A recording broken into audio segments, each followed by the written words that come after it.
कथक नृत्य और चित्र शैलियों के बाद में अब हम बात करते हैं बंगाल की। भारत का पूर्वी हिस्सा, बंगाल नजदीक से एक नजर। तो शुरुआत करते हैं हम ईसा पूर्व से, है ना। तो यहां पर आपकी जो शुरुआत की गई है वो ये बताया गया है कि ईसा पूर्व 3री और 4थी सदी, मतलब ये आपके यहां पे मौर्य काल की बात हो रही है। मौर्य काल और उसके आसपास का जो कार्यकाल है उस समय, ईसा पूर्व है ना, 6 में पढ़ा है आपने। तो ईसा पूर्व 3री 4थी शताब्दी में बिहार और बंगाल से कि जो व्यापारिक संबंध थे, है ना, सदी में बिहार तथा बंगाल के मध्य, बिहार और बंगाल के बीच में जो ट्रेड रिलेशन थे, व्यापारिक संबंध थे, उससे बंगाल में संस्कृत का प्रभाव बढ़ा। बंगाल के मध्य व्यापारिक संबंधों से बंगाल में संस्कृत का प्रभाव बढ़ा। हमें यहां पर पता करना है कि बंगाल के अंदर जो बंगाली है उसका विकास कैसे हुआ। हम ये तो देखते हैं कि सारी भाषाओं की जो जननी है वो संस्कृत है, तो हम बंगाली को संस्कृत के परिदृश्य में समझेंगे। शुरुआत 3री 4थी शताब्दी से। अब यहां पर देखिए एक मैप है और आपको पता है कि कच्चे यहां पर ये बिहार वाला इलाका है और ये है बंगाल आपके। तो ये 3री 4थी शताब्दी में यहाँ का जो व्यापारिक संबंध था, इसने यहाँ पे भाषा को ट्रांसफर किया। हम भी कहीं बाहर जाते हैं, आपके हमारे यहाँ बहुत सारे लोग आप प्रवासी हैं, जैसे मान लीजिए कि दक्षिण भारत में रहते हैं या जम्मू कश्मीर में या बहुत सारी जगह पे रहते हैं, तो वो क्या भाषा वहां की सीखते हैं, जब घर पे आते हैं तो वहां की भाषा बोलते हैं। तो भाषा का आदान प्रदान तो लाजमी है। तो देखिए बेटा, 3री 4थी शताब्दी ईसा पूर्व से हमने शुरू किया, मौर्य काल के आसपास में, कि बिहार और बंगाल के बीच में जो व्यापारिक संबंध थे उससे संस्कृत का प्रवाह है जो बंगाल की तरफ हुआ। फिर क्या हुआ, फिर आगे आइए, फिर 3री 4थी शताब्दी में गुप्त काल में, फिर हम गुप्त काल की बात करते हैं कि गुप्त काल के दौरान, गुप्त काल भी आपने 6 क्लास में पढ़ा था, ये सब 6 क्लास की बातें हैं। गुप्त काल में बंगाल पर नियंत्रण के चलते, गुप्त काल में बंगाल पर नियंत्रण से, गुप्त शासकों ने बंगाल पर नियंत्रण किया। गुप्त शासक यही पाटलिपुत्र से यहां से शासन चलाते थे। मगध या मगध का जो इलाका था वही आप समझ लीजिए बिहार के आसपास। जब उन्होंने बंगाल पर अधिकार किया तो आपको पता है गुप्त शासकों की जो भाषा है वो संस्कृत थी, तो संस्कृत का और प्रभाव। तो गुप्त काल में बंगाल पर नियंत्रण, और जो ब्राह्मण थे वो बंगाल में बसे, है ना। तो गुप्त काल में बंगाल पर नियंत्रण से और ब्राह्मणों के वहां पर बसने के बाद में जो गंगा की जो मध्य घाटी है, देखिए ये गंगा है, ये गंगा यहां से, ये उसका उद्गम है, ये मध्य घाटी है, गंगा घाटी पूरा, है ना। बिहार का क्षेत्र जो है उत्तर प्रदेश वाला है, यहां से कन्नौज वगैरह जो है यहां से।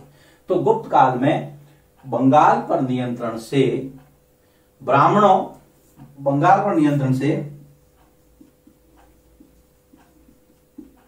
ब्राह्मणों का प्रवाह मतलब वो बसने लगे, बंगाल की तरफ हुआ, जिससे मध्य घाटी की संस्कृति, मध्य घाटी और वो भी गंगा की, है ना, मध्य गंगा घाटी की संस्कृति और भाषा, भाषा कौन सी, संस्कृत, और भाषा संस्कृत का प्रसार बंगाल में हुआ। देखिए कैसे प्रभाव होता है। मौर्य काल की बात की हमने, फिर गुप्त काल की बात की, हम बंगाल और बंगाली की बात करेंगे, ठीक है। गुप्त काल में आ गए, बंगाल पर नियंत्रण हुआ, ब्राह्मण वहां पर जाकर के बसे, तो मध्य गंगा घाटी की संस्कृति भी आगे बढ़ी और वहां पर संस्कृत का भी और बंगाल के अंदर जो है वो प्रसार हुआ। फिर 7वीं सदी में ह्वेनसांग लिखते हैं, जिसको आप ह्वेनसांग कहते हैं। हर्षवर्धन के समय भारत आया था, चीनी बौद्ध यात्री 6 में आपने पढ़ा है। 7वीं शताब्दी में हैंसान बताता है कि बंगाल में सर्वत्र संस्कृत से संबंधित भाषाओं का प्रयोग हो रहा था। देखिए इसको भी हम देखते हैं। 7वीं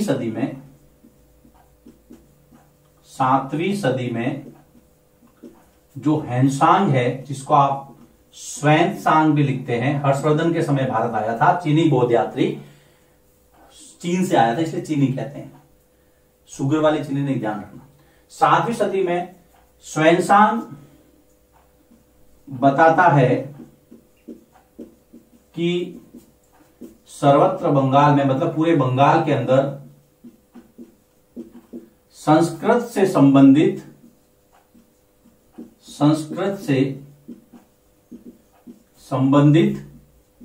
भाषाओं को, संस्कृत और जो उसकी उपभाषाएं थी, जितनी भी थी भाषाओं का प्रयोग हो रहा था। देख लीजिए, आगे बढ़ते हैं। हैंसांग के बाद में 7वीं शताब्दी तक आ गए हम। 3री शताब्दी ईसा पूर्व, फिर गुप्त काल 3री शताब्दी, उसके बाद में हम 7वीं शताब्दी हर्षवर्धन और उसके बाद का जो कार्यकाल था।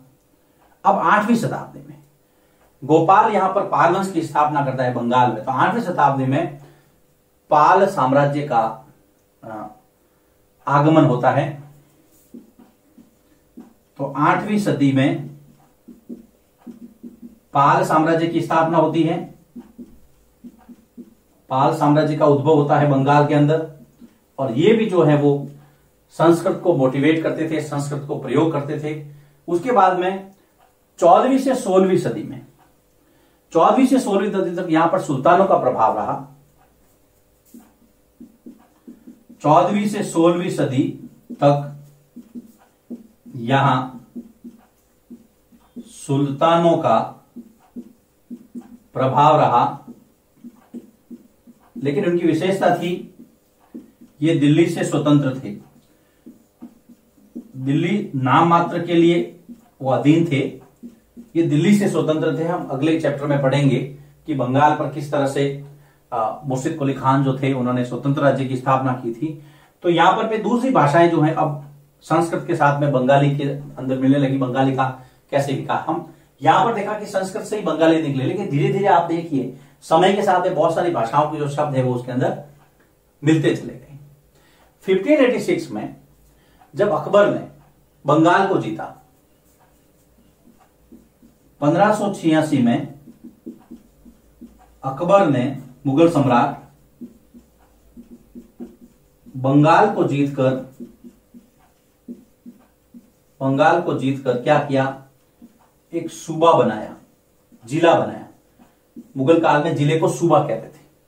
तो 1586 में अकबर ने बंगाल को जीता और इसको एक सूबे का दर्जा दिया। यहां पर अकबर के समय मुगल काल में प्रशासन की भाषा फारसी रही, याद रखना। तो अब यहां पर फारसी भाषा का भी प्रचलन हुआ, राजकाज सारे फारसी भाषा में किया जाते थे, लेकिन साथ ही साथ अन्य क्षेत्रीय भाषा, जिसमें बंगाली जो है वो क्षेत्रीय भाषा के रूप में बोली जाती थी। तो यहां पर अब फारसी भाषाओं का, शब्दों का भी प्रयोग होने लगा। हम पढ़ रहे हैं बंगाल के अंदर बंगाली जो है वो कैसे विकसित हुई। अब हम आगे बढ़ते हैं। यहां तक आते आते, मतलब 15वीं 16वीं शताब्दी तक आते आते जो बंगाली भाषा है वो बहुत सारी भाषाओं का एक, बोलियों का एक समूह बन गया था। तो कंक्लूजन में क्या लिखेंगे हम, 15वीं 16वीं सदी तक आते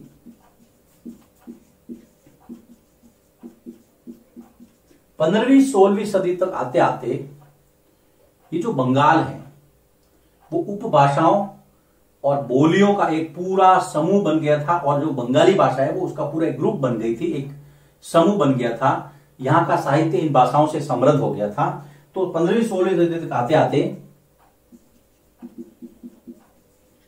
बंगाली साहित्य अनेक भाषाओं, बोलियों तथा उपभाषाओं का समूह बन गया था। कोई एक भाषा नहीं थी, बहुत सारी भाषाओं का एक क्लस्टर बन गया था, समूह बन गया था।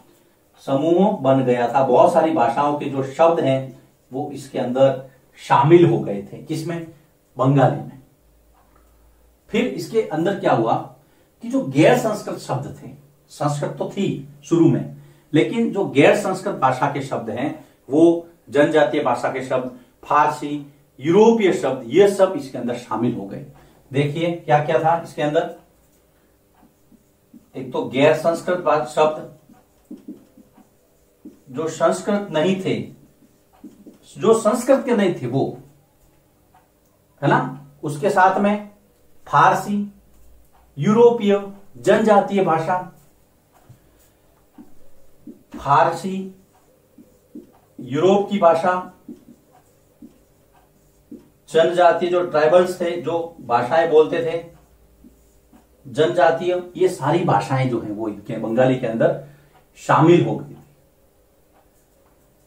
फारसी, यूरोपीय, जनजातीय, गैर संस्कृत, ये सारे जो हैं जनजातीय भाषाओं के शब्द शामिल हुए। किसमें? बंगाली में। यह है बंगाली का विकास। बहुत अच्छा है, एक सिस्टमेटिकली चला। देखो ये मैंने बता दिया आपको, ये भी बता दिया गुप्त काल तक। तीसरा बिंदु, ये पहला, इसको नंबरिंग कर देते हैं हम, 1 2। फिर ह्वेनसांग के विवरण से हमें पता चलता है कि बंगाल में संस्कृत से संबंधित भाषाओं का प्रयोग 8वीं शताब्दी में पाल साम्राज्य का उद्भव होता है। तो उन्होंने अपने हिसाब से जो है भाषा को आगे बढ़ाया। 14वीं से 16वीं शताब्दी दिल्ली से स्वतंत्र रहे सुल्तानों का यहाँ पे प्रभाव था, तो निश्चित रूप से फारसी भाषा का यहाँ पे प्रचलन बढ़ा। लेकिन मुगल काल में इसको राजकाज की भाषा बना दिया गया। बंगाल को जीतकर एक सूबा बनाया था अकबर ने, और यहाँ पे प्रशासन की भाषा फारसी थी, लेकिन बंगाली भी क्षेत्रीय भाषा के रूप में विकसित हुई।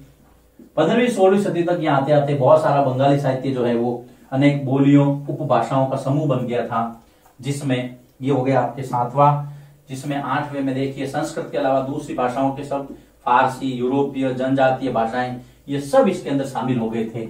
इस प्रकार से बंगाली का विकास हुआ, बंगाली भाषा का विकास हुआ। अब जब बंगाली भाषा का विकास हुआ तो बंगाली का प्रारंभिक साहित्य 2 भागों में बटा था। किन किन भागों में बटा था मैं आपको बताता हूं, लिखिए इसको, फिर मैं अगले टॉपिक की ओर चलता हूं।